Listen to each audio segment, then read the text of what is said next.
দুনিয়াতে একটু কষ্ট করে হালাল উপার্জন করে খেয়ে যান। আল কানাআতু মিনাল ইসলাম, অল্পে খেয়ে তুষ্ট থাকা আর আল্লাহ শুকরিয়া করা, এটার নামই ইসলাম। অল্প খাও, অল্প পড়ো, অল্প জমাও, অল্পের ভেতরে বরকত ঢুকাই দিছে কে?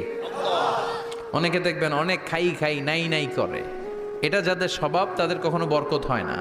অল্প খাবেন, অল্প পড়বেন আর হালালের সাথে সম্পর্ক করবেন। আল্লাহুম্মা কফিনি বিহালালিকা আন হারামিক ওয়া আগনিনি বিফাদলিকা আম্মান সিওয়াক। বিশ্বনবী দোয়া করতেন, আল্লাহ হালালকে আমার জন্য যথেষ্ট করেন, হারাম থেকে আমারে বাঁচিয়ে রাখেন। পড়েন আমিন। হালাল অল্প হলেও হালালে বরকত আছে না নাই? হারাম বেশি হলেও এটাতে কোনো বরকত নাই, ঠিক কিনা?